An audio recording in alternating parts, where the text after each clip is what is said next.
La conciencia y el cosmos.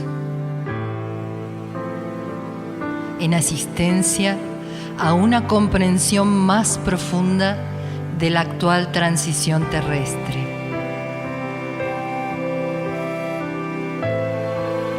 Un estímulo que acompaña al peregrino en su retorno hacia la morada cósmica.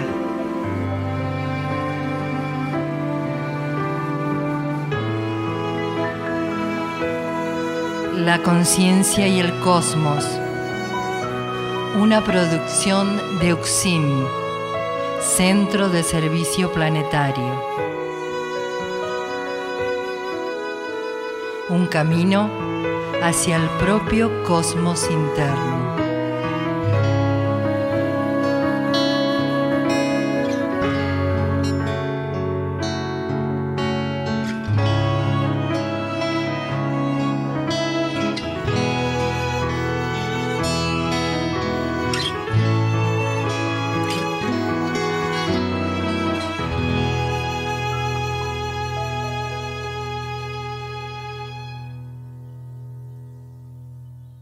La conciencia y el cosmos, un camino hacia nuestro propio cosmos interno. Una producción de UXIM, Centro de Servicio Planetario. Conducen y operan este programa Huamaitlán y Naqueyurac.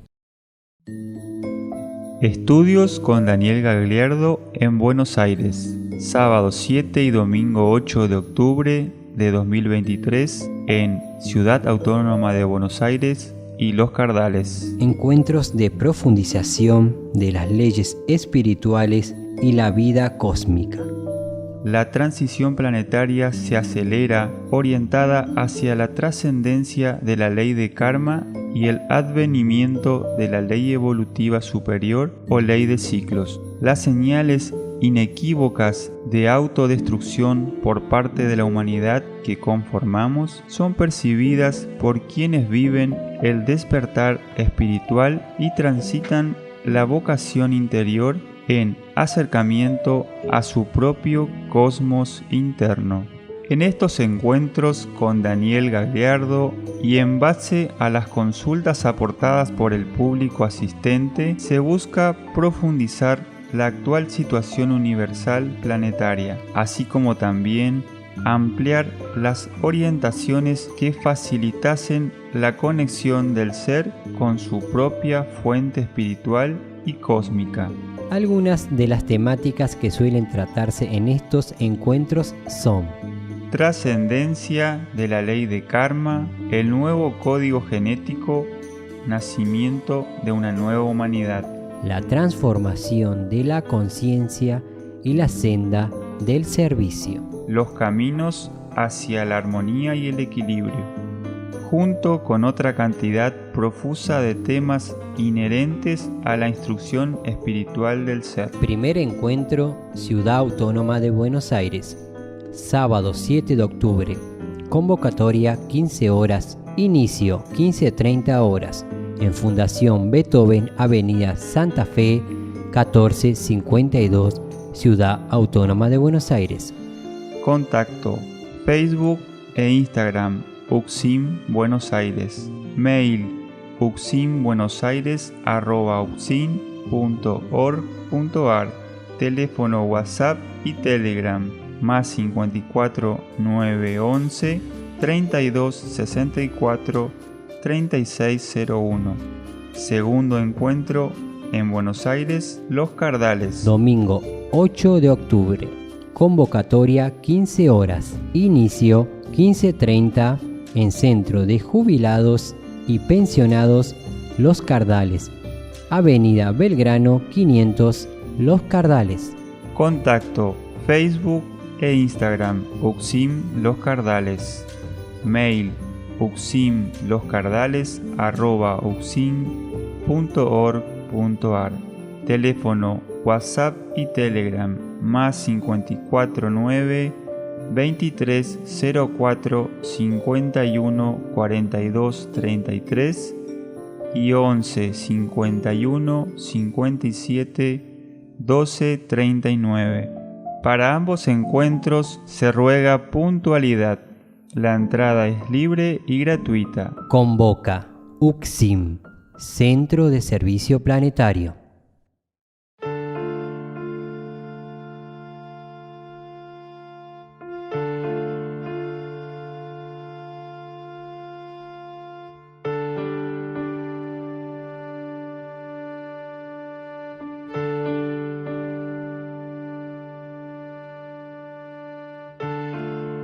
El ser humano debe comprender y ubicarse con firmeza en la etapa que está transcurriendo el planeta Tierra. La transición planetaria debe ser asumida con compromiso por quienes encarnaron en estos tiempos. Arduo trabajo en la propia conciencia, con el fin único de servicio al plan evolutivo. Así, el ser irá ampliándose y dilucidando las diferentes realidades que componen al cosmos que habita dentro suyo.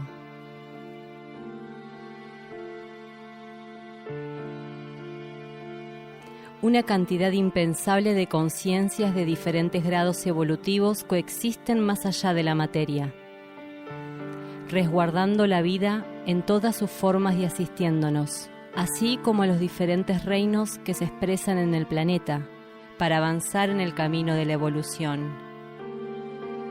Conciencias extraterrestres e intraterrenas, entre otras, conforman la diversidad de seres que interactúan ocultamente para una humanidad en general sumida en densos patrones de conducta e incapacitada para percibir el propósito de su encarnación.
El amor llega a nuestro planeta desde el núcleo más profundo de la vida única. Infinitos vehículos reflejan su rostro e incontables presencias su calidez. Nada impediría que él gobernase, mas a nadie pone su yugo divino, su carga que alivia, sino es a partir de la entrega al único y la voluntad por integrarlo. Apuntes para el camino número 2, página 10, Daniel Gagliardo.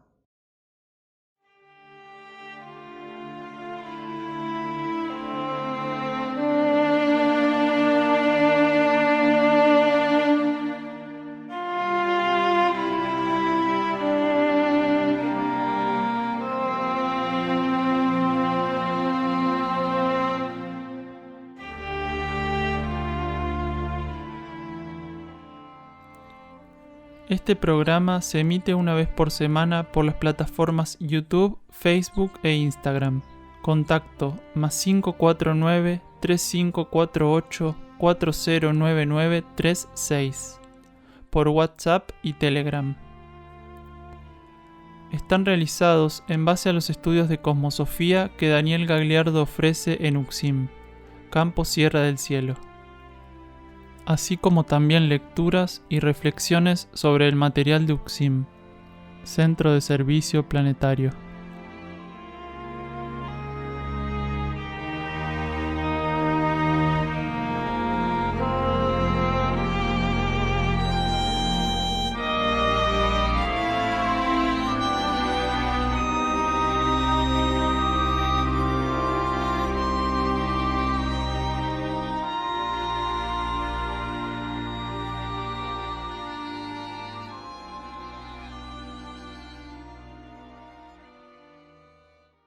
Ya volviendo de los anuncios, vamos a leer unos párrafos de la página 54 del libro Por el amor de Ariadna, de Daniel Gagliardo.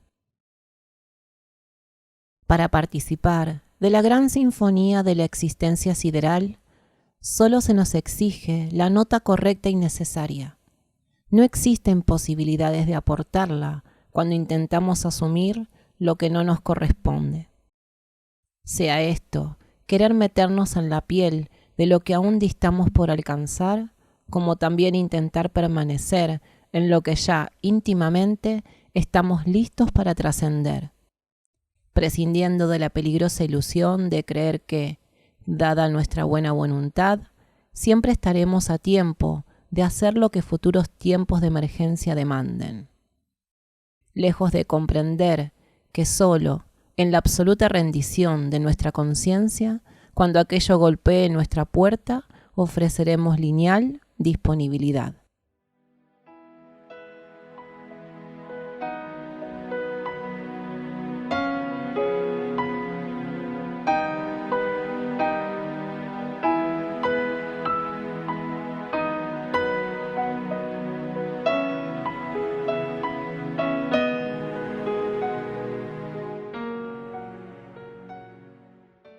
Título del programa de hoy: Todo va hacia el uno. Es el primer programa del estudio que Gagliardo diera en Sierra del Cielo el 14 de julio de 2021. Primer bloque: las fisuras. Una persona pregunta si las fisuras están en el cuerpo etérico. Escuchamos a Gagliardo. ¿Las fisuras? No, las fisuras están en el etérico, están en las interfaces que separan el campo etérico físico del emocional y en la interfase que separa el emocional del mental. Es decir, la fisura no es solo etérica, el etérico se puede fisurar y las fisuras etéricas tienen una gravedad muy importante, pero existen filtros que tienen que tener equilibrio y cuya sustancia tiene que tener un grado específico para que se cumplan los aspectos relativos a la ley de karma en un universo donde la mente, el cuerpo emocional o astral y el cuerpo etérico físico son los convocados para hacer las experiencias evolutivas kármicas. Entonces, ahí se puede generar fisuras en cualquiera de los tres cuerpos, en los tres juntos o principalmente en alguno de ellos. Una fisura es una falla energética. La ley permite que las telas, las tramas energéticas puedan permanecer suficientemente estables y fortalecidas, equilibradas, o por motivos diversos de orden kármico, que se generen alteraciones en esas tramas. Del mismo modo que se puede generar una alteración, por ejemplo, tiro algo fuerte acá en el piso, rompo una cerámica como esa que está ahí, y se produce una fisura. ¿Qué hicieron? La arreglaron, le pusieron el pedacito, no sé qué hicieron, allá hay otro que le falta un pedazo directamente. Bueno, en cualquier cuerpo pasa lo mismo. Se pueden producir fisuras en el campo mental, cuando la mente supera los plazos previstos evolutivamente en términos kármicos para abrirse, orientarse de un modo suficientemente estable hacia la luz interna, que es lo único que puede permitir la vivificación de la sustancia mental y que esas fisuras no existan, o si existen, existen en un grado suficientemente leve como para poder ser superadas, ¿sí? Lo mismo en el cuerpo, en la sustancia astral, y en el cuerpo físico ya sabemos claramente lo que es una fisura, ¿sí? En el cuerpo etérico también, porque el cuerpo etérico se fisura con el cuerpo físico, nada más que tiene otra condición esa fisura, es diferente. Entonces, cualquiera de nuestros cuerpos, o la totalidad de la conciencia psicofísica, quiere decir la totalidad de la personalidad, puede estar ante pruebas, regida siempre por el patrón kármico en relación a las fuerzas que van a intervenir, que resulten en fisuras o en daños de una cierta magnitud, callosidades, porque los cuerpos cuanto más homogéneos son y más sutiles, la posibilidad de tener callosidades. El término callosidad lo estamos utilizando simbólicamente. La mente puede tener callosidades, el emocional puede tener callosidades, lo que se llama bloqueo, por ejemplo. Un bloqueo es una callosidad. ¿Por qué? Porque no permite, en el marco de la sustancia que compone uno de esos cuerpos, homogeneidad, flexibilidad, transparencia, traslucidez. Cuanto más traslúcido es el cuerpo mental, menos posibilidades de tener fisuras, callosidades, adherencias impuestas por la identificación continua de encarnación en encarnación con las fuerzas de la materia. ¿Sí? Esas adherencias que son como... No es lo mismo que una olla cuando está mal lavada. ¿Vieron? Que uno no sabe si ya forma parte de la olla, eso es lo mismo. Sí, es que básicamente las fisuras son el deterioro magnético, incluyen el deterioro magnético precisamente, porque el cuerpo etérico, si bien tiene una sustancia cósmica universal que responde al patrón etérico solar planetario, magnéticamente también se tiene que fisurar, porque lo que mantiene unidas las partículas tanto físicas como etéricas, es un patrón magnético. Cuando la irregularidad llega a cierto punto, el patrón magnético se desequilibra y genera una fisura. Entonces, donde antes el magnetismo mantenía unidas las partículas, ¿vieron como cuando uno pone los imanes de un modo que se rechazan en vez de atraerse? Entonces queda así. Y la única manera de revertir esa incompatibilidad magnética que está presente en la fisura es transformándose, renovando los patrones de vida, de conducta.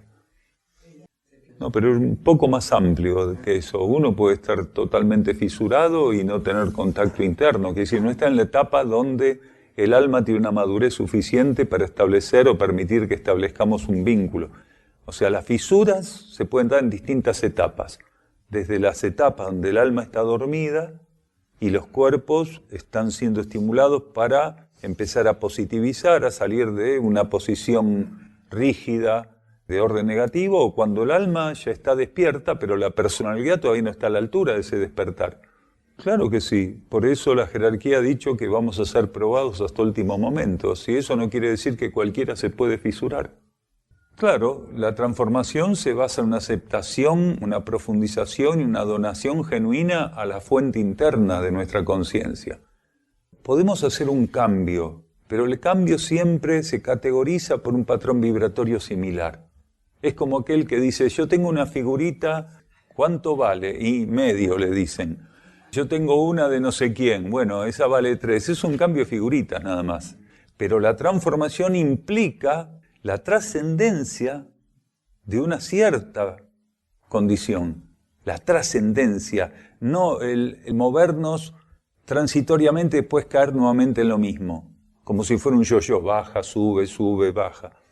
Entonces la transformación solo la puede dar la actitud que la conciencia del ego y de la personalidad tengan reconociendo que hay algo por sobre encima de aquello a lo cual se entregó continuamente, hay algo que es una renovación genuina, no son las fuerzas de siempre. Descubre que la vida interna es aquello a lo cual se tiene que entregar. Entonces empieza a tener experiencias que las fuerzas de la materia, cuando nos tienen como discípulos, entre comillas, anti-iniciados, las fuerzas de la materia no permiten la transformación. Lo que hacen es estimularnos para adaptarnos, para sobreadaptarnos cada vez más a su influencia y que llegue un momento que estemos tan cómodos bajo su influencia que hubiéramos llegado al momento donde se va a dar el punto de inflexión que se basa en que nos traicionen y nos aniquilan anímicamente. Porque de permitirnos todo tipo de ilusión, pasan a desilusionarnos brutalmente, sin saber que nos hacen un favor. Pero es la única manera de mantenernos quebrados. Entonces, cuando nos tienen quebrados, nosotros liberamos más alimento que cuando estamos medianamente contentos, aunque contentos ridículamente, pero medianamente contentos. Claro, porque cuando te quiebran, tu sufrimiento, tu dolor, tu ira, tu enojo, tu cobardía, les dan de comer. Claro, les dan más alimento. En cambio, cuando la conciencia empieza a lograr un grado de comprensión y de sintonía y de profundización de esa realidad interior, descubre algo que nunca estuvo en su manual. Jamás en su manual estaba eso. En el manual de la conciencia, cuando está involucrada bien bajito kármicamente con la fuerza disuasiva, no figura la vida interna, la esencia, la conciencia, la luz, el cosmos como fuente y como destino, ¿no? Eso no figura, no figura. El manual está escrito por esas fuerzas y mientras estamos identificados con ellas es el único manual que tenemos. Por esas fisuras se producen y a consecuencia de acumulaciones kármicas muy antiguas, medianamente antiguas y suficientemente recientes. Pues es una combinación. La ley de karma tiene una claridad absoluta para observar la curva integral de la existencia del ser y comprometerse a tal punto con la evolución de ese ser que le va poniendo las pruebas para que del modo más sintético y menos abusivo, para decirlo de un modo que lo entienda la conciencia humana, esto no tiene que ver con la ley de karma, pero para que nosotros entendamos, la ley de karma, a pesar de que estamos pensando que estamos maltratados kármicamente, que nos va mal, que esto, que aquello, que el accidente, que la enfermedad, que se murió tal, que me vino tal a vivir a casa, todo lo que fuera. La ley de karma está con la mayor sabiduría, economía y síntesis poniéndonos ahí, aunque nos moleste terriblemente y sin que lo sepamos, poniéndonos lo más económico y sintético para que podamos pagar, purificar y sintetizar. Entonces, no es algo viejísimo, algo de mediana antigüedad o algo que hice recién, es la combinación de todo. Por eso la ley y la energía tienen una condición de síntesis que nosotros no comprendemos en la práctica, por eso no entendemos qué nos pasa, por qué nos pasa lo que nos pasa, por qué si la cosa la venía llevando bien, ¿bien para quién? Este es el punto, la pregunta es ¿bien para quién la venía llevando? Cuando el ego dice la venía llevando bien, la venía egoístamente piloteando la cosa, ¿no? Quiere decir, la vida me estaba permitiendo salirme con la mía. Entonces, adapta las palabras para no sentirse tan basura el ego. Pero en realidad venía zafando, ¿no? Y de repente aparece todo esto. Como esa gente que dice, murió mi abuelo, pero vos es que nunca tuvo nada. Y le agarró de golpe y se murió, pero nunca tenía nada. ¿Y qué tiene que ver si nunca tenía nada? Es que le dieron la oportunidad de, sin tener nada, ver qué hacía con tanta disponibilidad. No sé qué hizo, porque no tengo idea qué hizo. En verdad, os decimos que por cada llaga tendréis 7 bálsamos, que por cada herida tendréis la bendición de los cielos, y por cada lágrima vertida por el accionar de las fuerzas contrarias, un manantial de vida. No dudéis, el rostro del innombrable os será revelado en la hora exacta, y la alegría de la hora resonará en vosotros. Apuntes para el camino número 2, página 11. Daniel Gagliardo. Vamos a un silencio bajo formato musical. Escuchamos a Nikashnok interpretando su obra, Purificando.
Volvemos del silencio musical y vamos a leer un extracto de la página 99 del libro Por el amor de Ariadna, de Daniel Gagliardo. Al cerrar los caminos por los que nuestra alma debe exteriorizarse y conducirnos, mantenemos cerradas las vías del equilibrado suministro. Solo así, en algún instante, es posible que notemos que debemos trascender un cierto estado de comprensión y emprendamos la búsqueda hacia lo real. Habrá llegado el momento, entonces, de sintonizar el vórtice que conoce el sentido de nuestra existencia y, sin dilaciones, entregarnos a la capacidad maestra de nuestra alma.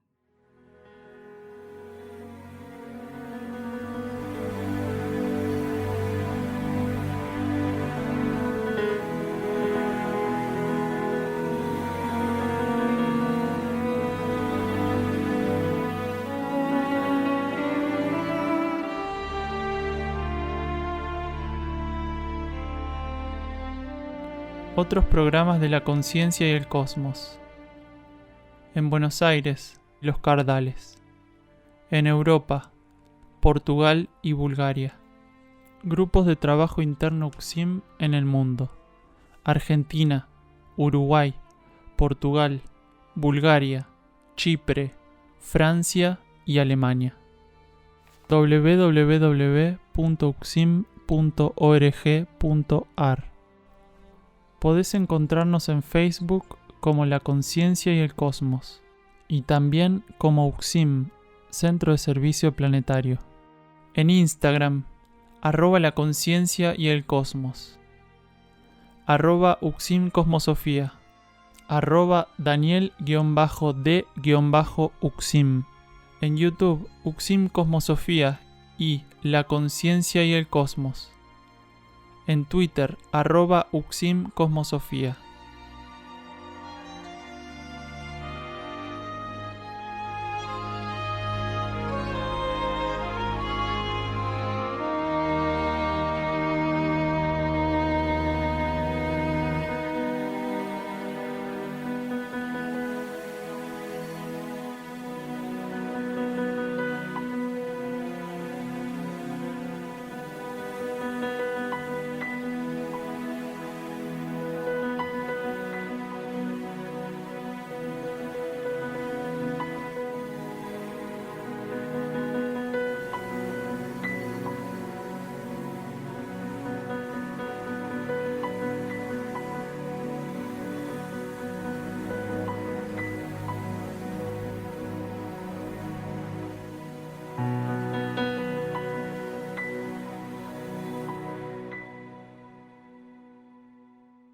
Volvemos de los anuncios y entramos en este segundo bloque del tema central del día de hoy. Todo va hacia el uno. Este segundo bloque se titula Ley de compensación. Encarnar, desencarnar y partos bajo distintas leyes. Vamos a escuchar juntos entonces la instrucción de Daniel Gagliardo. Por eso va a trabajar tanto la ley de compensación, porque la ley de karma te da la palmadita y de repente la gran congestión que existe, que también la ley de karma lo permite, la gran congestión que existe hace que esa palmadita te desnuque. Claro, porque es tan fuerte la desobediencia, la incomprensión, el desequilibrio del trato, de la interacción de las conciencias en este planeta actualmente, que la ley de karma puede prever muchas cosas, pero tendría que hacer un uso intensivo de ciertas energías que no están a disposición para que los seres, ninguno pudiera necesitar después esta compensación, pero es más barato compensar. Vieron que en algunos casos dicen, no, dejan que pasen las cosas, pues después es más fácil indemnizar que... Bueno, en este caso, la ley de karma, que es pura economía, es lo mismo, porque esto lo dijimos muchas veces. A veces hay una incomprensión de cómo la ley de karma no pudo frenar tal cosa y después vas a tener que ser compensado, porque nosotros llegamos a un grado de complicación kármica que habilitamos la ley de compensaciones. Quiere decir, habilitamos la posibilidad de vivir abusos que la ley de karma no puede contrarrestar, con la única garantía de que después va a quedar un saldo evolutivo cuando se vive el abuso y se es compensado, que queda un saldo evolutivo. No es que uno va a quedar igual que si no hubiera sido compensado y que si no le hubiera pasado nada. Porque entonces sí habría un atentado contra la ley de evolución, que la ley de evolución es perfecta. ¿Cómo vas a quedar igual si primero recibiste un abuso y después vas a ser compensado? No podés quedar igual. Vas a tener un saldo evolutivo. ¿Cuál es ese saldo evolutivo? Entre algunas otras cosas, estar en una situación, en una cierta condición, en un determinado momento, que no te correspondía. Y eso es un entrenamiento muy valioso. Entonces, si la ley de compensación actúa, ese valor agregado va a quedar como un saldo positivo. El problema sería que no sea compensado. Entonces queda como una fisura evolutiva insalvable.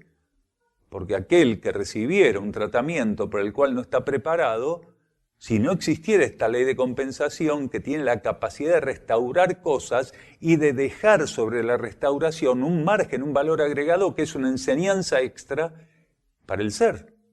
Entonces, eso es muy importante. No la totalidad, pero sí un porcentaje importante, porque hay personas que, estando en los niveles internos, tienen como prueba no dejarse llevar por la compulsividad de volver a la materia. Y otros no tienen la preparación ante semejante poder magnético y bruto de las fuerzas involutivas, rechazar esa compulsividad. Entonces caen en la materia de cabeza, por un principio de atracción, de afinidad. Son materialistas en una etapa de mucho materialismo, entonces no pudieron rechazar eso. Entonces, un gran porcentaje va a ser compensado, pero no la totalidad. Estar fuera de la materia no significa que, por ejemplo, el polo atractivo de la materia no pueda ser una prueba en determinado momento para la conciencia, que lo único que busca es estar regodeándose con aquello que la materia le brinda cuando está sumergida la conciencia en la materia, cuando es una conciencia que vuela bajito, porque para esa conciencia la vuelta al nivel interno no es una vuelta de alivianamiento del cuerpo psicofísico, de la personalidad, no queda alivianada la conciencia, entonces va liberada al nivel interno, porque muchas de esas conciencias en el ciclo anterior quedaban clavadas en el astral muchísimo tiempo, en el chiquero del astral muchísimo tiempo. Entonces, hay que ver para cada caso, pero hoy hay muchos que van a ser compensados y otros que no, porque estaban haciendo precisamente lo que tenían que hacer en el marco de la prueba. Sí, es uno de los modos de verlo, que el ser tiene que aprender tanto a desencarnar como a encarnar en armonía. Lo que se llama el encarnamiento, la encarnación en armonía, tiene más que ver con la ley evolutiva superior, donde el ser encarna consciente, no pasa por una prueba, no pasa por obnubilación, y es bajo ley de karma principalmente que se aprende, o que se debería aprender a desencarnar lo más armónicamente posible, porque ya no estamos en condiciones de encarnar conscientes bajo ley de karma en este planeta, pero todavía nos queda un margen para aprender a desencarnar lo más armónicamente posible.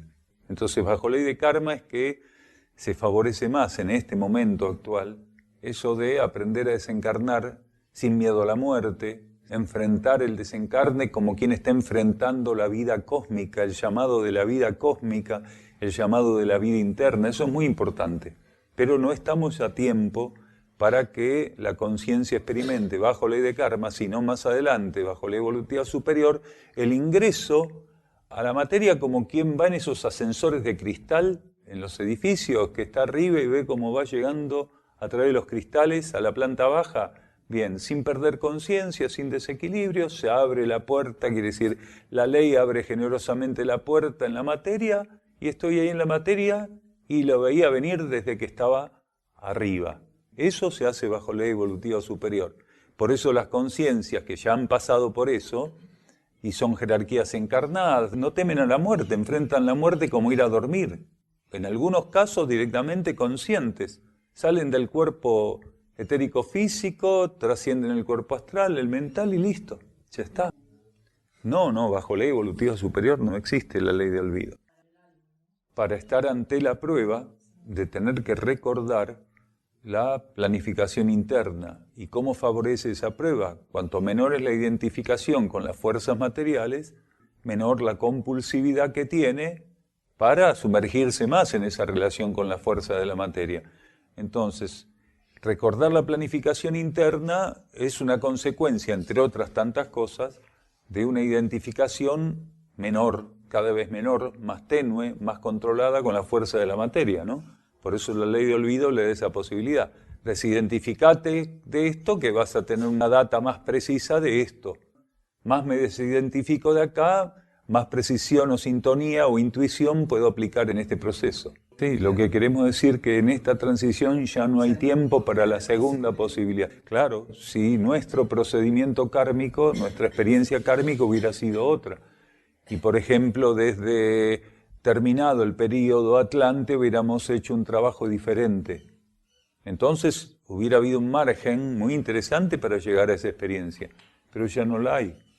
Lo más que podemos hacer es intentar estar lo más abiertos, receptivos, disponibles, equilibrados, armónicos al momento de desencarnar, porque ya no hay tiempo. Ninguno de nosotros va a volver a encarnar con este código genético acá. Algunos nunca más van a estar bajo ley de karma, una minoría, 8 o 10%.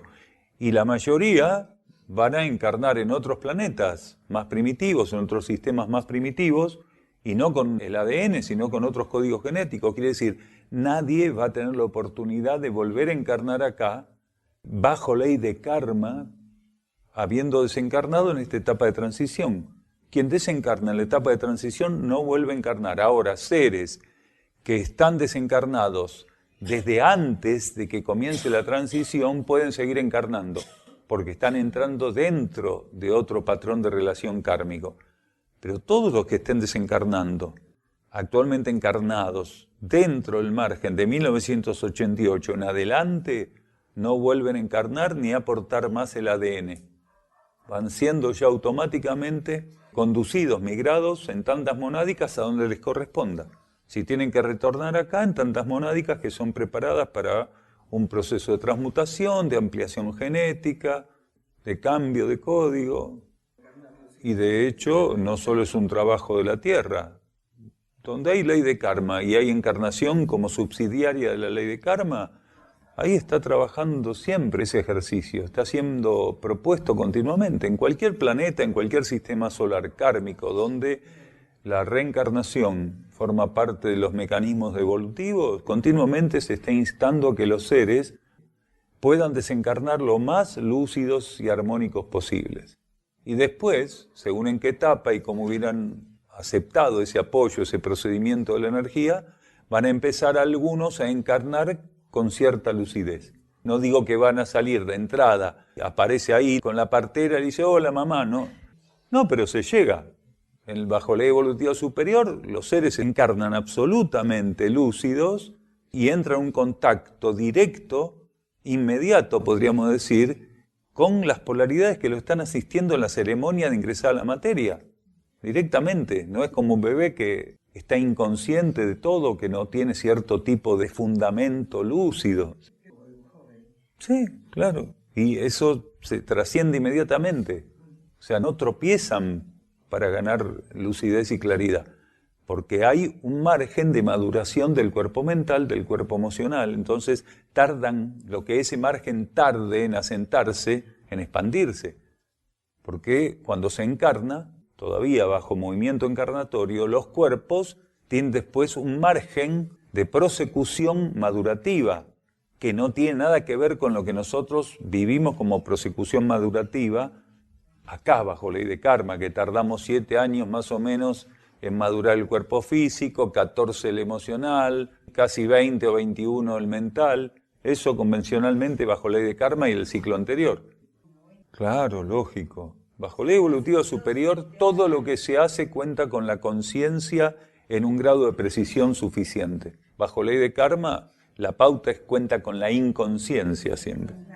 O sea, los seres son inconscientes siempre del volumen mayor de lo que está ocurriendo. Se conforman con la cáscara, con algún indicio, y creen que tienen la precisa, ¿no es cierto? Y no es así.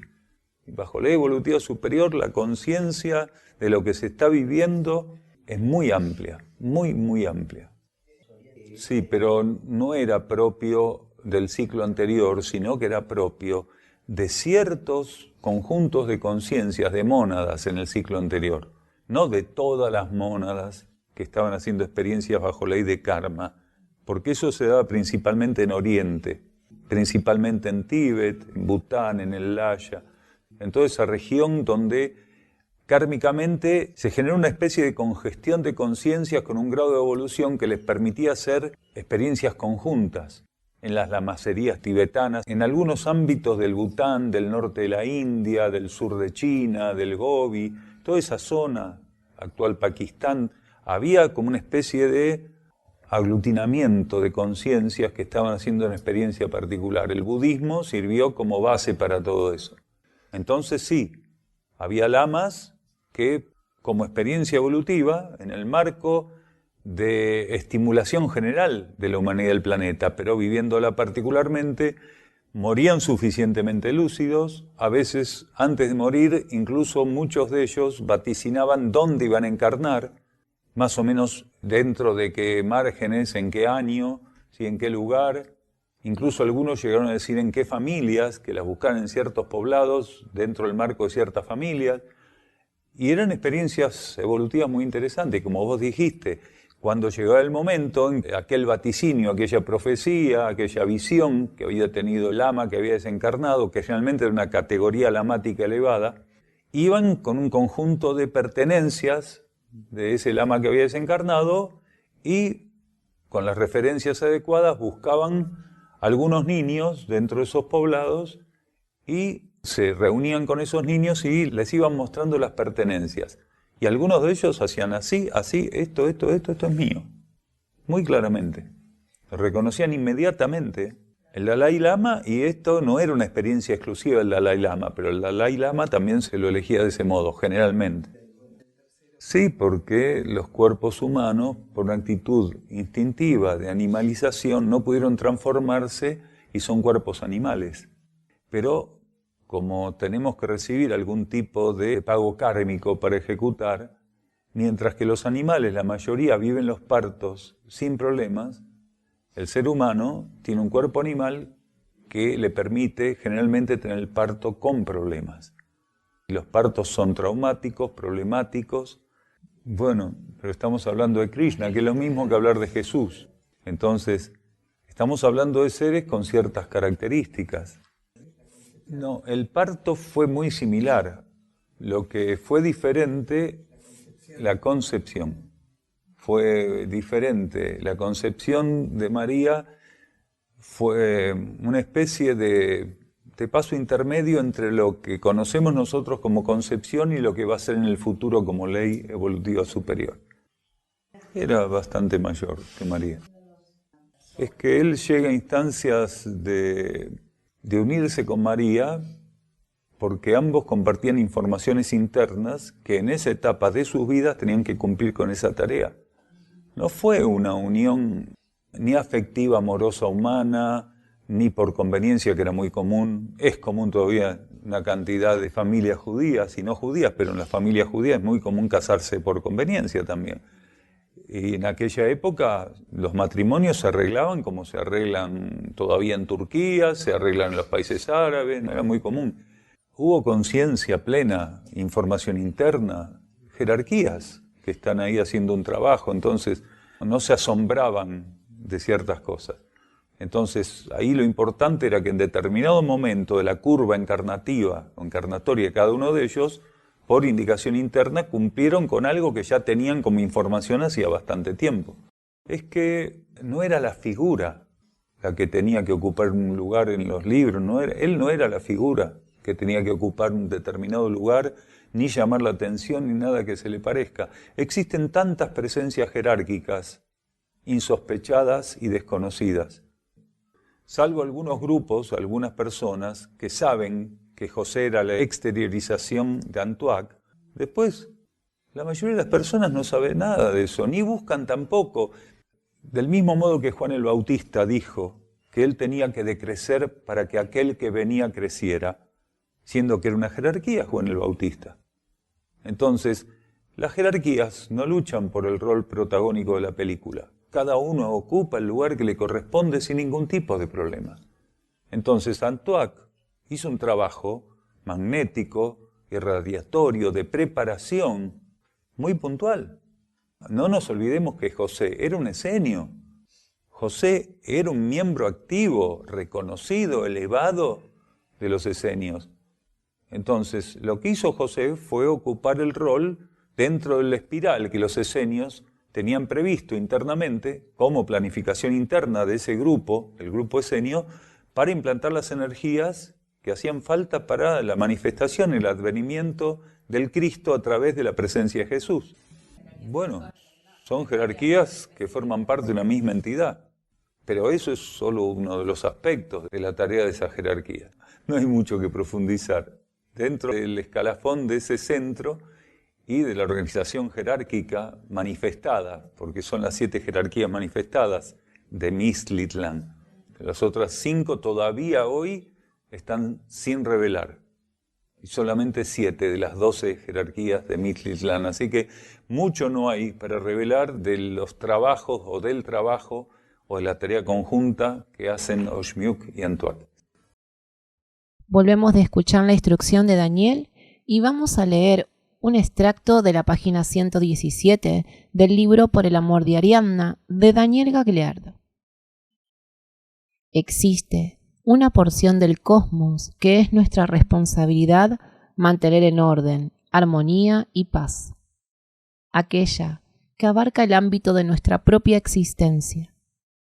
Cumpliendo con esta premisa, es que nuestro aporte a la actual situación planetaria puede resultar efectivo.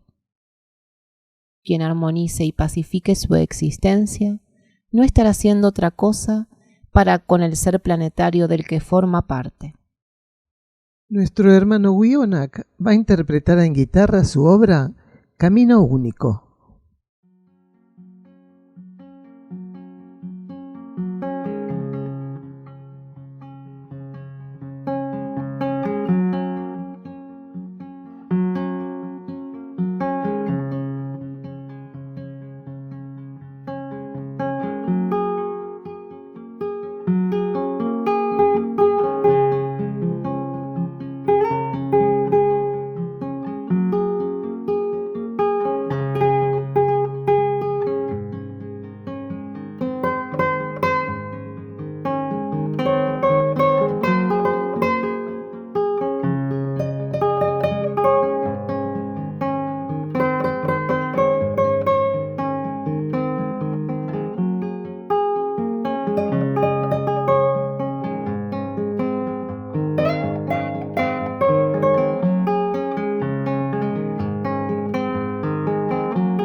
Toda vuestra búsqueda, cuando sincera, será satisfecha y colmada en grado sumo.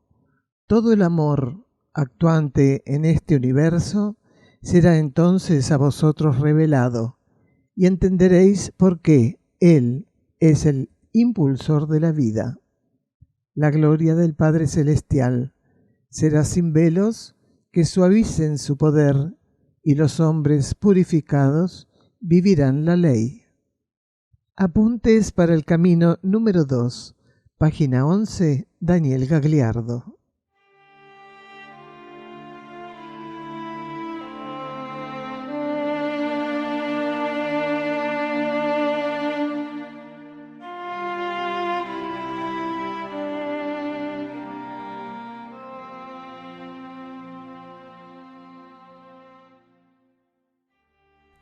Se encuentra a disposición de los lectores un extenso trabajo de libros y cuadernos escritos por Daniel Gagliardo en castellano, traducidos al búlgaro, inglés y portugués. Los títulos son Mensajeros del Fuego, Alimentación Evolutiva, Cooperación entre reinos mediante la ingesta de alimentos, La Senda del Peregrino, Erx y la Revelación de Ancenusa, La Hermandad de la Luz, versículos de instrucción profética. Colección Cuadernos La Luz del Peregrino. Apuntes para el camino. Cuaderno de notas. Encontralos en amazon.com en formato papel y digital. En castellano también en Mercado Libre y en la tienda de la página de Facebook Luz del Valle, literatura, audios y videos para un nuevo ciclo. También en YouTube, audiolibros en inglés y búlgaro.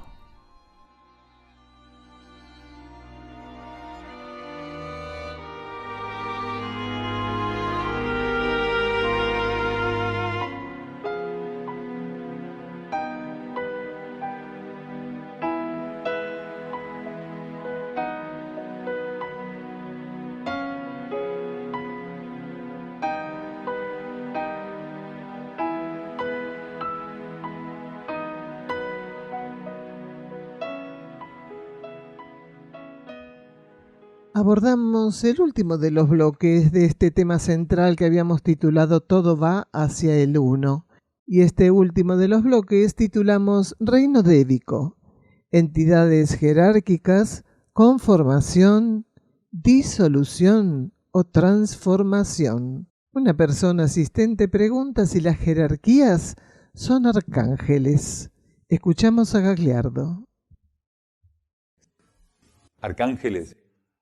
¿A qué llamas un arcángel? Claro, pero pasa que eso es un lenguaje antiguo de dogmas y de doctrinas. Pero en realidad, tanto ángeles, arcángeles y todo lo que está relacionado con eso, son devas de distinto grado. Lo que se llama reino angélico es una falange del reino dévico.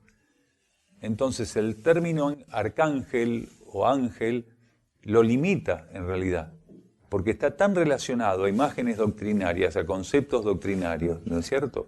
Pero en todos los centros intraterrenos existen conciencias en distintos grados, con distintas responsabilidades, que forman parte de la línea evolutiva dévica. Entonces, lo que se llama el arcángel Miguel es un gran deva. Que le pongan Miguel, que le pongan Carlito. Taikuma es un deva. Taikuma, que es la cabeza de la jerarquía de Erx, es un gran deva. Entonces, del mismo modo que Taikuma asume roles muy importantes siendo un gran deva, existen devas presentes en distinto tipo de centros planetarios. Mahinkenak de Lis es un gran deva, un gran deva. La Shimri es un deva de conciencia dévica. Para lo que es la categorización del patrón jerárquico no hay diferencia. Son conjuntos de jerarquías de distintas ramas, de distintas líneas evolutivas. Bueno, en este caso tenemos que verlo de otro modo, porque no son mónadas. Son jerarquías que trascendieron la individualidad. Entonces, por ejemplo, Taikuma es una gran entidad que está compuesta por miríada de conciencias. Y en esas miríadas de conciencias existen mónadas individuales que están alineadas, mónadas de alta evolución, que están alineadas y que forman parte de la entidad Taikuma, y que esas mónadas individuales pertenecen a un linaje monádico. Pero son infinidad de mónadas y la cantidad de complementariedad y de presencia de linajes es inmenso dentro de una jerarquía. Puede haber jerarquías que en ciertas etapas transitoriamente generan conglomerados de linajes de una tendencia determinada. Es muy difícil que sea exclusivamente de un linaje, pero dentro del patrón del aura magnética de una jerarquía se convocan conciencias de distinto grado como una receta. ¿Vieron cuando ustedes piden la receta de un alimento, de una comida? Bueno, una entidad tiene una receta evolutiva que la compone. Bueno, en este caso tal entidad tiene un componente débico de tal magnitud, un componente de la línea tal de tal magnitud, mónadas de cierto tipo de linaje, mónadas de cierto tipo de rayo, va a tener esa jerarquía, por ejemplo, logos o logoi, de ciertas condiciones. Logos es cuando la conciencia logoica es una entidad, entre comillas, individual. Logos siempre está compuesto por una cantidad de conciencias, pero una cantidad de logos son logoi. Logoi es el plural de logos. Entonces, una entidad puede tener una variedad inimaginable de componentes y según la finalidad transitoria para la cual se conforma la entidad, el potencial de esos componentes pueden estar de principio a fin o a lo largo de todo el proceso de la tarea de esa entidad ir mudando de componentes. Entonces, en cierta etapa de la tarea que asume una entidad, para la cual se conforma una entidad, de inicio puede haber más cierto tipo de energías, de linajes, de rayos. Digamos que a medio camino de esa tarea pueden mudar gran parte y sobre el final de la trayectoria de esa entidad, para la cual fue convocada por la conciencia cósmica, puede terminar con otras energías y composiciones totalmente diferentes a la del principio. Entonces, es bastante complejo ese tema. No es un componente rígido, no es una cosa rígida. Los Nakash Shirin, que son entidades regidas por energía crística, los componentes son diversos, no son todos seres crísticos los que componen los Nakash Shirin. Por ejemplo, en la Luna, desde que la Luna llegó a tener una cierta condición, según la jerarquía de instrucción, existen activos y trabajando Nakash Shirin, que son conjuntos de entidades crísticas, pero que la composición no es estrictamente crística. ¿Por qué? Porque son entidades compuestas por distintos matices vibratorios, energéticos, rayos, linajes, cualidades y condiciones cósmicas que ni siquiera podemos definir porque no sabemos que existen. Nosotros sabemos que existen los rayos, los linajes, ciertos matices de energías, patrones vibratorios, pero existen condiciones que en otras partes del cosmos tienen definiciones concretas o son energías muy concretas que no tienen nada que ver con las que nosotros conocemos o percibimos. Y esos Nakash Shirin tienen un potencial inmenso y que es fundamental para esta etapa de la transición planetaria, porque la Luna va a tener un protagonismo inmenso a medida que vamos llegando al ápice de la transición. Entonces esos Nakash Shirin trabajan en combinación incluso con civilizaciones que nosotros desconocemos, que están ocultas. Hay Nakash Shirin en la Luna que están trabajando con el centro de Ancenusa, con el espejo de Ancenusa, y con una civilización, por ejemplo, de octavo rayo, de interrelacionamiento de los universos, que no sabemos nada más que eso, porque lo único que está revelado es que esa civilización de octavo rayo trabaja en triangulación con el espejo de Ancenusa y con ciertos Nakash Shirin que están activos en la Luna, para que a medida que avanza la transición, esa triangulación pueda hacerse cargo de ciertas operativas energéticas que son fundamentales para la trayectoria, el transcurso de la transición planetaria. Pero esos Nakash Shirin, por eso los poníamos de ejemplo, tienen miembros dentro de esa gran entidad, miembros de distintos rayos también. Que la entidad esté regida por segundo rayo no quiere decir que todo lo que la compone sea segundo rayo. Por eso la categorización evolutiva y cósmica del término entidad es muy importante de entender.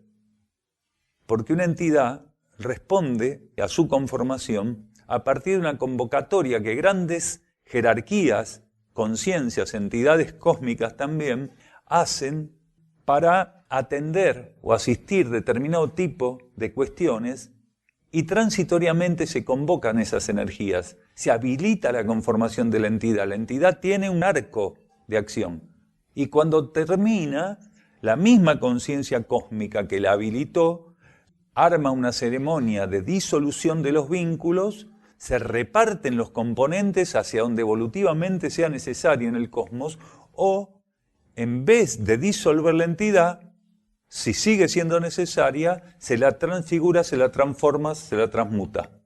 Sí, claro, lo que se conoce como samana es una entidad crística. ¿Sí? Bien. Entonces, el Cristo que operó a través de Jesús vendría a ser el espíritu de esa entidad. Y Jesús vendría a ser el alma de esa entidad, para que entendamos los roles. Pero la entidad es samana. Ya cuando el Cristo actuó a través de Jesús, esa entidad samana estaba conformada. Antes del advenimiento de Zoroastro y de Krishna, ya estaba conformada esa entidad, porque tenía como tarea organizar la ceremonia, el protocolo de secuencias crísticas que tenían que actuar sobre estos últimos miles de años.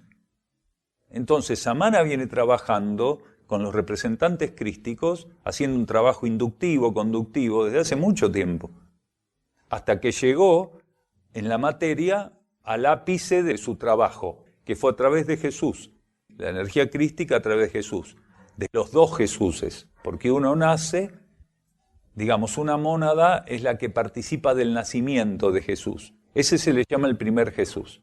Alrededor de los 12 o 13 años, ese traje que había sido preparado, afinado profundamente por esa mónada, ese traje es ofrecido en transmutación a la mónada del segundo Jesús, al que nosotros llamamos instructor Jesús.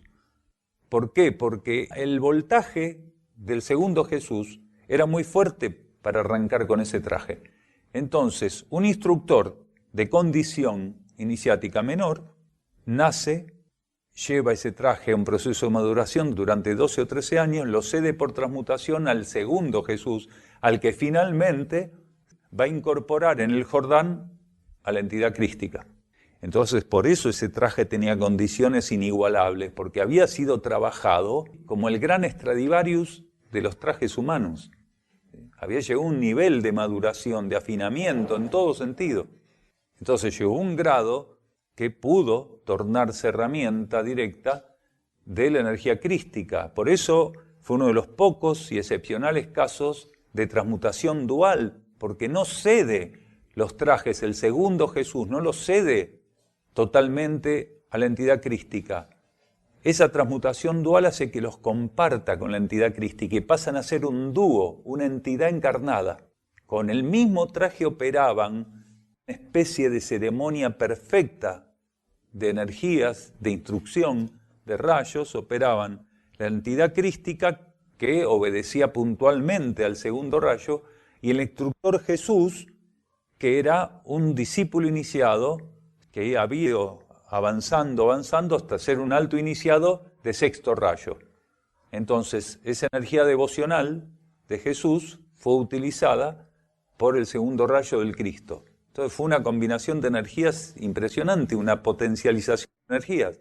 Un iniciado del rayo de la devoción con el Cristo operando a través de él. Por eso tenía tanta potencia, por la complementariedad inmensa que hacían esas dos conciencias. Ahora, para que quede claro, Jesús expresaba segundo rayo, un voltaje de segundo rayo inmenso, porque en ese nivel iniciático que tenía, el ser no expresa solo una energía. Un ser que ya está avanzado en las iniciaciones no sigue expresando una energía. Esa energía inicial, monádica, es solo para las primeras etapas, cuando se acerca a la iniciación, cuando empiece la iniciación, pero a medida que el ser va pasando en la escalera de la ascesis, va creciendo iniciáticamente, libera energía de distintos rayos, con fluidez, espontaneidad y el mismo voltaje, el mismo alcance. No está limitado solo a un rayo, ni tiene preferencia por un rayo. El término incorporación, vos hablás de los rayos, el término incorporación no sería adecuado, sino el dominio y la expresión, porque en el rayo matriz que un ser tiene están incorporados ya los demás. porque cada rayo está presente por subradiación, quiere decir, un ser es de primer rayo, en ese rayo oculto están los otros rayos. Si él está en un universo determinado, están ocultos y activos determinados rayos. Si es un universo donde hay activos 7 rayos, van a estar subradiados y presentes en estado latente 7 rayos. Si es un universo donde están activos 12 rayos. Pero no es que él los va a incorporar, no, ya está presente. A medida que el ser se eleva en la expresión del rayo matriz, con el cual transitoriamente está trabajando, porque todo es transitorio, nadie es infinitamente de un rayo, todo trabajo radial o de linaje es transitorio. A medida que va ampliando el dominio, la expresión en voltajes más elevados de ese rayo inicial, empieza a aflorar por evolución. Empiezan a aflorar directamente, cuando es necesario, la presencia y actividad de los otros rayos. Y la energía interna y el marco logoico, donde esa energía interna está transitoriamente contenida, hacen que afloren combinados según la necesidad universal, no solo la individual o del conjunto, que afloren los patrones de rayo que correspondan. Entonces, de repente un ser de alta iniciación o un Cristo trabajando a través de Jesús y Jesús mismo, podían hacer un vertido de una coalición de rayos con una potencia, un equilibrio, una coherencia absolutas. Ya no era el sexto rayo de Jesús y el segundo rayo del Cristo. Era la afluencia de energías que fueron necesarias y bajo ley de síntesis, con esas dos conciencias podía circular un crisol inmenso, podía liberarse un crisol inmenso de complementariedad radial. Lo mismo con seres o mónadas de alta evolución con sus linajes. Por más que la mónada tuviera un linaje determinado, cuando tiene que actuar de determinada manera, en el marco evolutivo, la conciencia monádica, regida por la jerarquía con la cual está alineada la mónada, libera matices de distintos linajes con fluidez y espontaneidad. ¿Por qué? Porque todo converge a la síntesis, a la androginia, quiere decir todo va hacia el uno. Entonces, como todos vamos a la síntesis evolutiva, cuanto más respondemos a lo que sería la influencia iniciática en cada etapa de nuestra ascesis, la posibilidad de trabajar con patrones fluidos y múltiples se pone a nuestro alcance. ¿Para qué? Porque trabajando con esa multiplicidad ensayamos la síntesis. Si no, cada uno se quedaría con una porción eternamente sin poder entender de qué se trata lo otro. Sí, los 12 no, porque este universo no estaba preparado para recibir el impacto de la actividad del octavo al 12º rayo. Por eso estaban inactivos, porque este universo necesitaba un cambio polar para poder recibir la actividad de esos 5 rayos, del octavo al 12º. Purificación.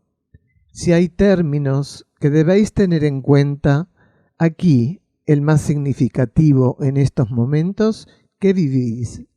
En silencio, aceptad su acción y en silencio, agradecedla. En silencio también, seréis lavados y liberados. Aceptadla con gratitud, aceptadla con humildad, aceptadla con sinceridad, aceptadla porque es exactamente proporcional a vuestras acciones pasadas y presentes.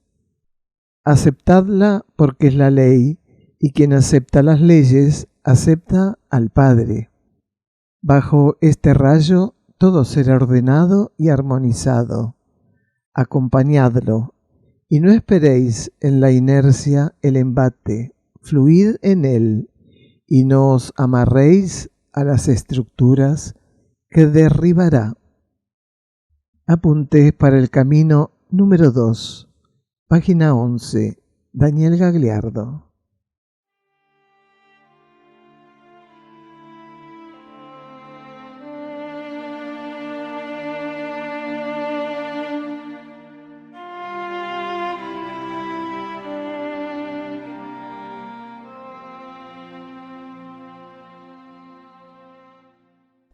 El Centro Uxim Sierra del Cielo se puede visitar para participar de encuentros con Daniel Gagliardo y también realizar estadías compartiendo la actividad diaria con los que allí moran.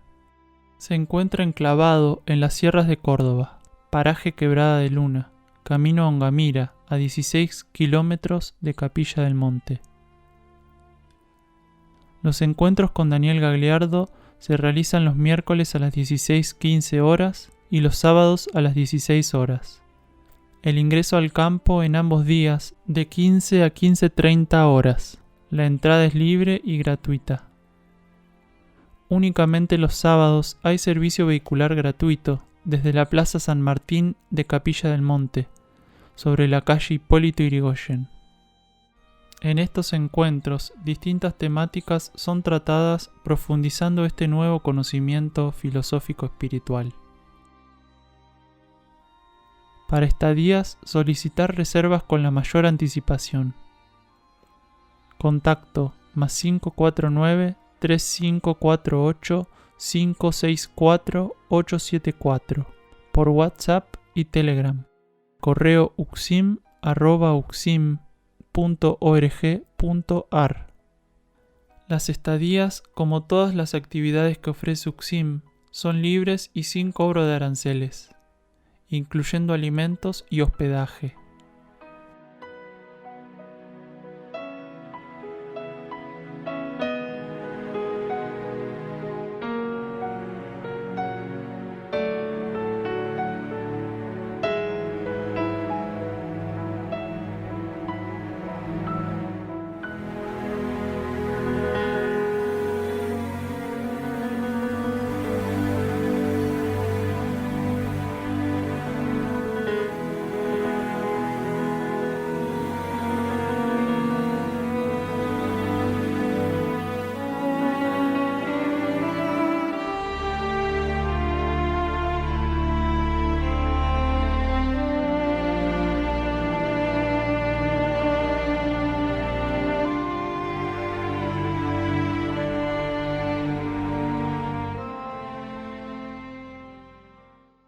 Avanzamos el título del próximo programa. En todo el planeta, la llama solar se expresa.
Y ya cerrando este programa, vamos a la reflexión del día de hoy.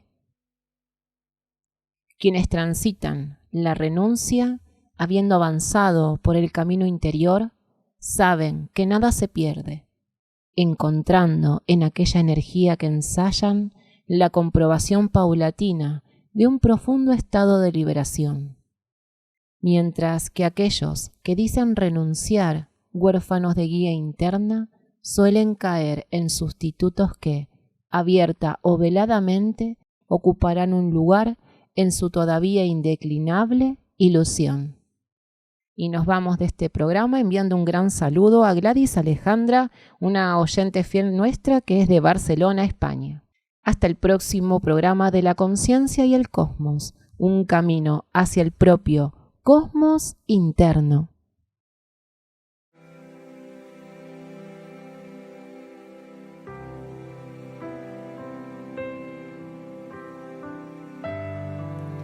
La conciencia y el cosmos. En asistencia a una comprensión más profunda de la actual transición terrestre. Un estímulo que acompaña al peregrino en su retorno hacia la morada cósmica.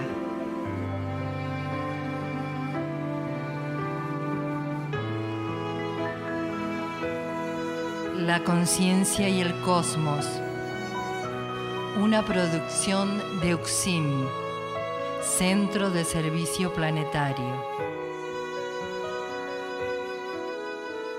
Un camino hacia el propio cosmos interno.